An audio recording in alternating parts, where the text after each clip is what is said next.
right. Well, welcome back, everybody, for another episode of Sleep TV. Thank you very much for dropping in and joining us. I've got one of my good friends here from the dental sleep industry. I don't know how long we've known each other, but it's been a long time. Dr. Tom Gotsis. And actually, I'll start with that. Maybe tell us a little bit about your history in this and kind of what got you started in sleep and how are things going now and gosh, I can't think back, but it's been a long time since I've been out to your office uh, in Yeah. St. Louis there. Yeah. Well, it's an interesting story to me at least, and that is my dental mentor, who I was in the Seattle Study Club, came to my office and he had kind of sold his practice, was now working at SIU in the implant graduate program and teaching. And he was sitting in my office and said, "Hey, here's this article by Brock Rondeau with Mike DiTola um, at Wow. Glidewell. You should read this. It's about obstructive sleep apnea." And him and I had talked about it a couple times. Anyway, read the article, got super interested, and looked around and signed up to do a sleep group solution seminar in Chicago. Okay. And lo and behold, who's teaching it but Dan Taché, who continues to be my mentor 17 years later. That was 2008. And I did that year a lecture with Dan. And then after that, I did one with Brock and then ended up with Guy Yatros when Guy was with Sleep Group Oh, wow. Solutions.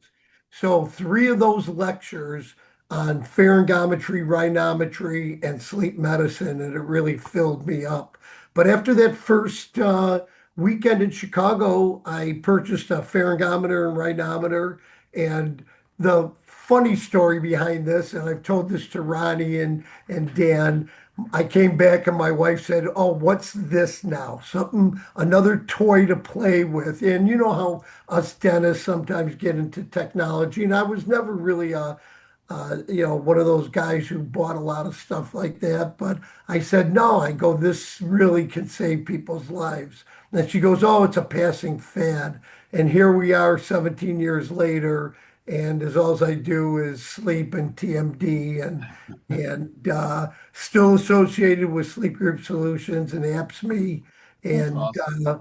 have had just a great ride and love doing and helping patients really stay alive, sleep better, have a better life.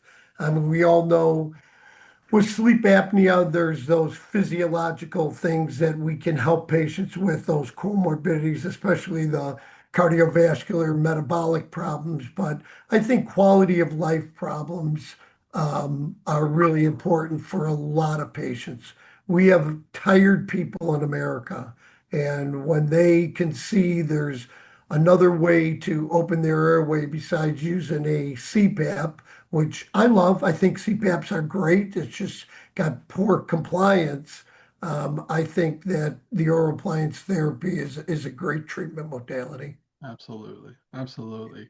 Um, Tom, we are recording this now on the couple days here after Memorial Day. I know you serve, so I want to say thank you very much for your service and but leading into that, I want to talk about the VA and how that's been such a big focus of what we're doing here with AppsMe for the past few years. But also I know it's a big part of your sleep practice too.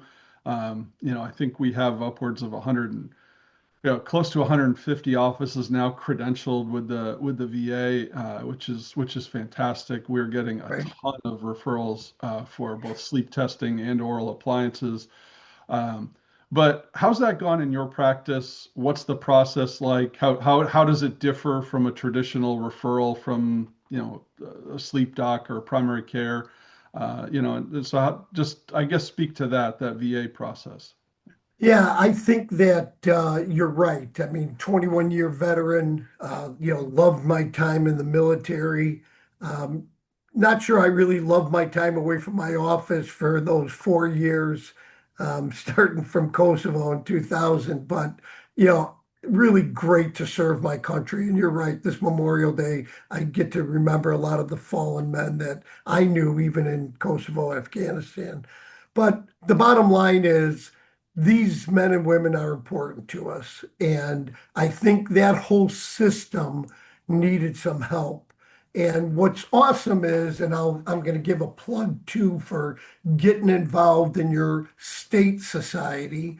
That's what it was for me. I mean, right after I got in and met with Dan, and he was mentoring me. He goes, you got to get into your state society. I did, and got on the board of directors. And one of the guys I met, Kelly Million, was working at the VA. He was an RT and kind of ran the system with Dr. Berkemeyer. And in 2015, 2016, the VA transitioned and said, hey, we will accept oral appliance therapy. And Kelly asked me if I would meet with them. I did. And we started a program here in St. Louis with the help of Millennium Sleep Lab and Jeff Schultz and Sleep Groups, I mean, and Sleep Impressions. Mhm. And so we went in there and talked to Dr. Berkemeyer and started seeing VA patients. And, it trickled at first, but then Dr. Berkemeyer really loved the idea of having these soldiers have an option. You know, as I know personally, patients with PTSD do not like to wear a mask or anything on their nose or their face. And these patients are really important to us. And it started just seeing probably maybe 10 a month. And it's worked its way up. And in St. Louis, we probably see upwards of 40 or more patients a month through the John Cochran VA system. Mhm. They have C-Box all over St. Louis. Yeah. And we're getting one started now in Marion, Illinois. And as you alluded to, we have with Optum about 90 or 100 VAs that we can potentially see patients for.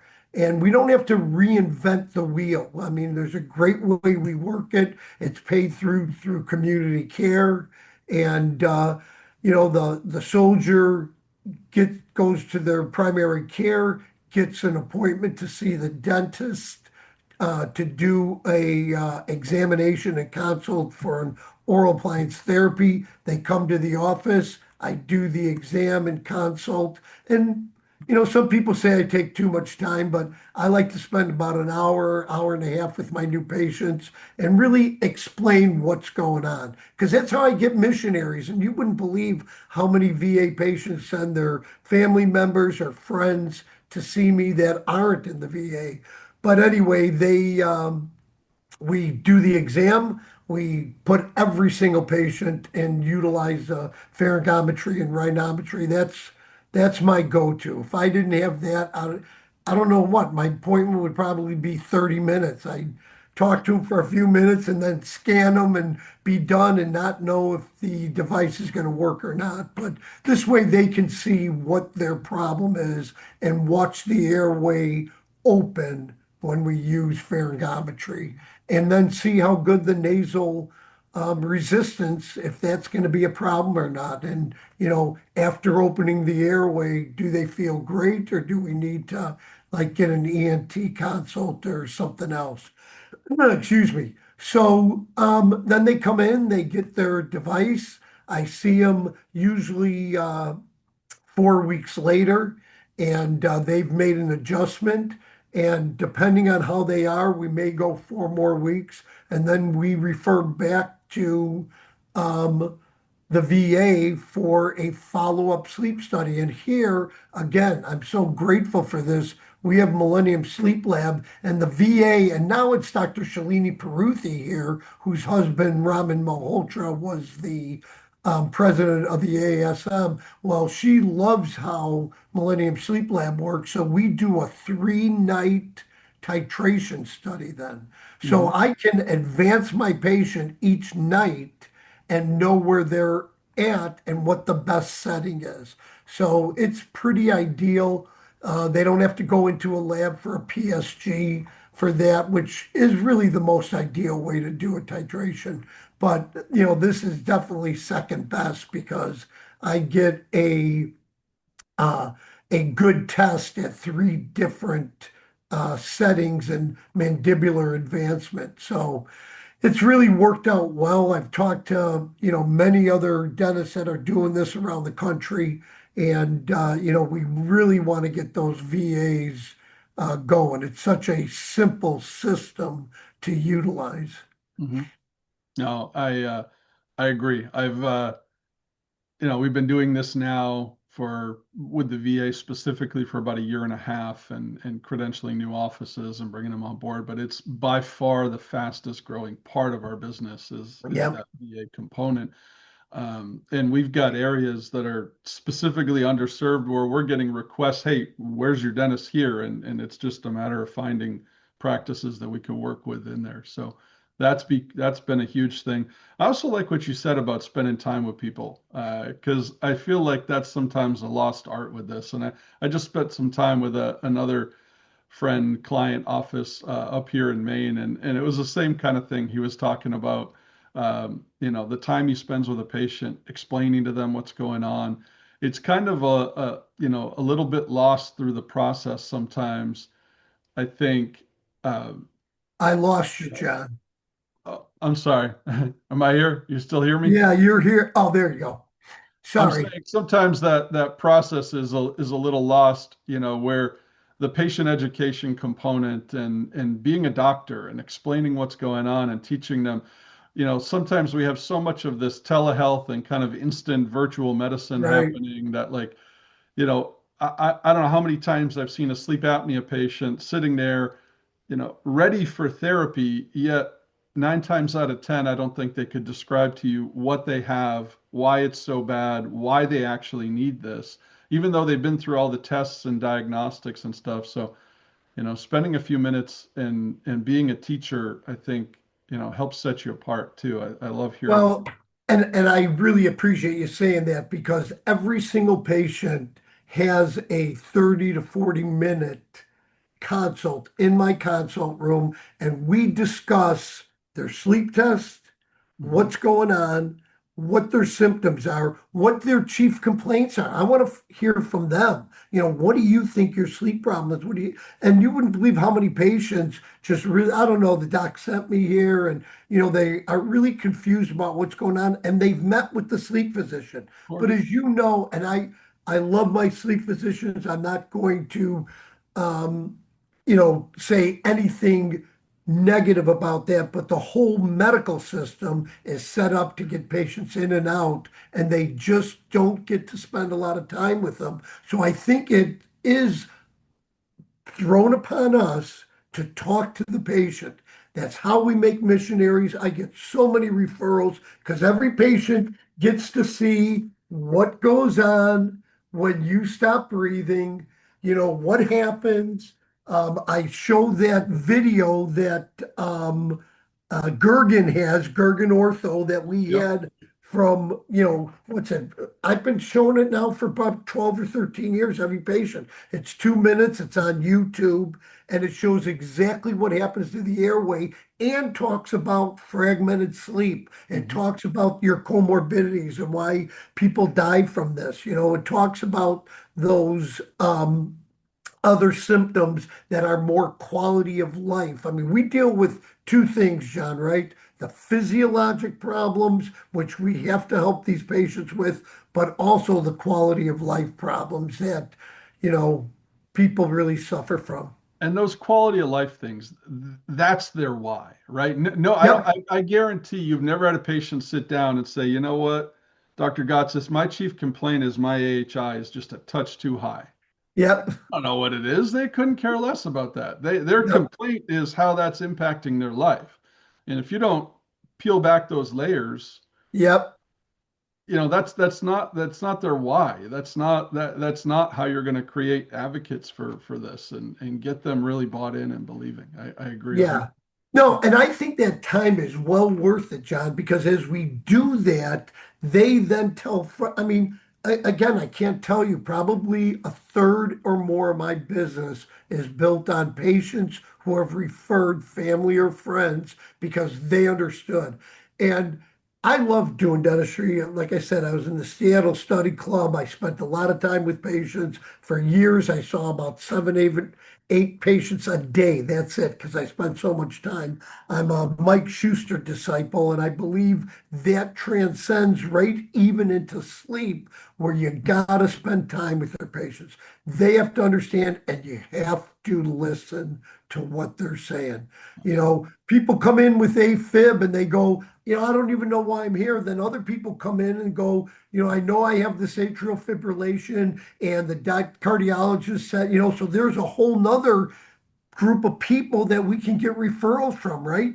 Directly talking to docs, send them letters, let them know that this is how you're treating it. And when you have a successful patient that no longer has atrial fibrillation because it's under control, that's a good thing. But, if I got one big compliment a month, like, oh, you changed my life after I did a full mouth rehab, that would be a lot. Probably 3 to 4 times a week at least.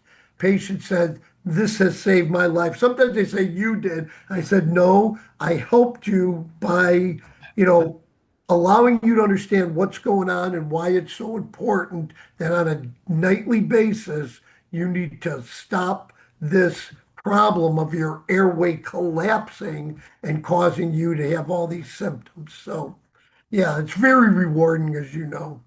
Um, getting back to what you were talking about the VA, and you mentioned a couple of our other entities within APSME. You talked about Sleep Impressions, you talked about Millennium Sleep Lab, which are kind of our, along with Sleep Group Solutions, those are kind of the three kind of like operational companies within the APSME family. Um, but you spoke about those, and there's obviously a big insurance component to that. The Right. VA is part of that, but also, we have private insurances to deal with. And, back when you and I first met, this was purely fee for service. Like there was no Yep. Medicare, there was no, nobody was covering it, nobody was even trying to bill for it. It was, I kind of, I look back at that time, I'm like, man, that was easy. That was so much better. But Yeah. the reality is that the world kind of embraced it for good or bad, and then we went through this period of time of 10 years or so where it was okay, yeah, we're going to play that insurance game, but we're just out of network. We're just going to do it out of network. We're going to, we'll give patients a super bill and let them bill it, or we'll bill it for them and just see what happens, but we're going to charge them. And that worked for a little while. And now I'm seeing the industry shift again, and I'm seeing more in-network coverage. And that's Yep. been a big focus of what we've done with AppsMe and with why we've kind of brought in Sleep Impressions Group to help with that, because being in network now has really become kind of a necessary thing if you're going to really blow this up and scale. Now I know you've been doing this a long time, so how has that kind of impacted you? Being able to say, hey, I'm in network with your insurance, whether it's Aetna, Cigna, United, Blue Cross, whatever. Um, how does that impact patients, but also how does it impact your referring doctors? Because what I hear a lot is referring physicians care as much or more about that than the patients themselves. So can you speak to that? Right. And I think that's a good point. And I am in the process of sending another letter because, again, when you do this for a long time, sometimes the physicians do forget. You know, my practice is a little different because I'm in a hospital setting, right? Mhm. I'm in a hospital building, so I have, all the sleep physicians, all the primary care, the cardiologists that know what I do and how I do it. But I think the important thing is to understand that when I first started doing it, you're right. And it really was kind of the golden age. I mean, a lot of people didn't know about it. I remember walking around the hospital and, I know all the physicians and stuff, and they would say to me in the doctor's lounge, are you really doing this sleep medicine? You think it's important? Now when we're in the doctor's office, like, hey, Tom, what do you think about this? And, is this a patient I should say, so I think it's really come full circle that where almost all physicians understand from every specialty, we got to I get some ophthalmologists that send me patients because their patients have, you know, kind of high pressures against the eye. They don't want their patients to go in full-blown glaucoma. So, I mean, all the physicians, for the most part, are aware of this. But yeah, it was a golden age. We were getting these. It was pretty easy to do. I mean, it was frustrating in a way because none of the insurance companies knew what they were doing. And Jeff early on at Sleep Impressions and Millennium Sleep Lab said, hey, let's go together. We'll put you on this, we'll just be an entity of both offering home Mhm. sleep testing and oral appliance therapy.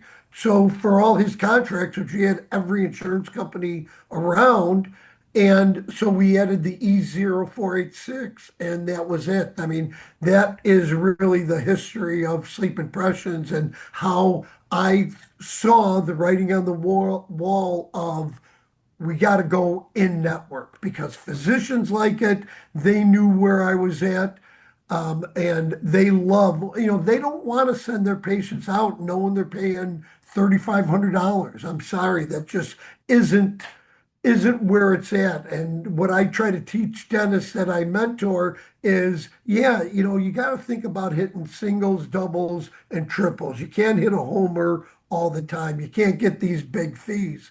If you do, that's great. But most of the time, it's just helping patients get healthy. Don't worry about the insurance. The more patients you do, that's just going to take care of itself. But the transition to being in network. And, I'm in the Spencer Study Club, and Jameson talks about it all the time too, that, in network, people can do whatever they want to do. And I think fee for service is fine. If that's what you want to do, I just think if you want to serve more patients and you want to really be able to market yourself, then you need to do that. And, Oh, 100%. I'm going to put a plug in for Dan Taché. You also have to know those side effects. So knowing TMD and really understanding the muscles of mastication and what's happening with the pterygoid plexus as we bring that jaw forward, I think all that goes in there. And, I think that we need to be well-rounded, but we need to understand how can we best reach our patients. And that, I believe, is in network. And I'm gonna kind of slide into this, John, where that was a great thing about APSME and Sleep Group Solutions and Sleep Impressions and Millennium Sleep Lab being together. And that is, we have telemedicine, we get our patients through quickly when they don't come from the sleep doc. And again, I love my sleep physicians. In St. Louis, we're very fortunate that we have these sleep physicians who understand oral appliance therapy and they refer well to us for their patients. Still sometimes I think, why are they giving CPAP to a patient that is an AHI less than 10? But again, that's their call. They can do what they want. I think that it doesn't make a lot of sense. And I'm just going by what my patient said is, I never knew about this and I suffered for 6 months or a year trying to get that thing to work and I just couldn't get used to the CPAP. And, oral appliance therapy is really right there in the target zone for patients who are mild and moderate. But I do serve a lot of severe patients just to say I don't care what that AHI number, it's a made up number, right? It wasn't like this number that they came up with and this is exactly what's going on. To open the airway, you open the airway. I don't care what the severity is. I care more about hypoxic burden than I care about the AHI number. But anyway, I think that serving those patients and being able as a dentist to know that I don't have to always go honestly 3 to 6 months before they see the sleep physician, before they get the diagnosis, have a sleep test, and then come to me where instead of doing it through the hospital, because most sleep physicians, right, work through hospitals, I can send my patients through um, Millennium Sleep Lab and APSME and sleep impressions and have them get the telemedicine visit, get the test ordered, see the doctor after, because some insurance companies now want those post test consults Yep. and then see the patient. And I'm treating them, delivering the device about, 4 to 6 weeks later. I mean, that's to me a no-brainer for a patient that I don't get referred to me. Now, I don't do dentistry, I just do sleep and TMD. But those practices that are utilizing that, I tell dentists all the time, 1 in every 4 patients that's walking in your practice has sleep apnea. You need to help your team and that sleep champion in your office or sleep hero to understand what those are, screen for those, and get those patients to at least understand what obstructive sleep apnea is and hopefully get them to take some kind of sleep test, either HSAT or a PSG. Yeah. I mean, what you just said is, I think that's a great pearl to leave people with is just that, right? You don't get to choose if you see sleep apnea patients. You get to choose if you treat them, I understand. But Right, if you're watching this and you saw patients today, you saw sleep apnea patients today. There's no way around it. It's just the reality.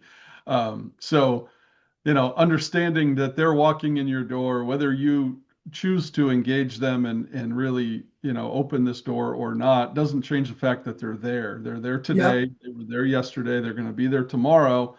And when you have a busy dental practice, there's a lot of them that are kind of living in this sleep disordered breathing life, and they don't know it, and nobody, because they're not the low hanging fruit, they're not the morbidly obese person walking around having apnea, right, standing in the corner. Those are the obvious ones. The physicians catch those, you know but there's so many more that kind of fly under the radar, and they're starting to have some of these side effects and complications, and it takes an advocate. It takes somebody that knows what to say, what to do, and kind of start them down that path. And then what you spoke yep, about is, let's make that easy, right? And that's really been our focus with AppsMe, is let's make an easy process so that you don't have to say, okay, Mr. Patient, go for a sleep study, right? Go see the sleep physician down the street at the hospital or the sleep lab. right. And then 6 months later, you see him again and you say, did you go? And they say, no, I didn't go. I called and they made an appointment and I'm going there next August. Yeah, Okay. right. And let's make the process easy. That's definitely what we focused on with AppsMe for sure. Yeah, Um, absolutely. well, what I'll say, and we've been chatting a while. I appreciate your time here this morning. Um, you've been an extremely helpful resource for our new offices that are getting started, and I know you're always willing to hop on a call and give some advice, and I certainly appreciate that. That's been invaluable for some of these new practices, so I appreciate that.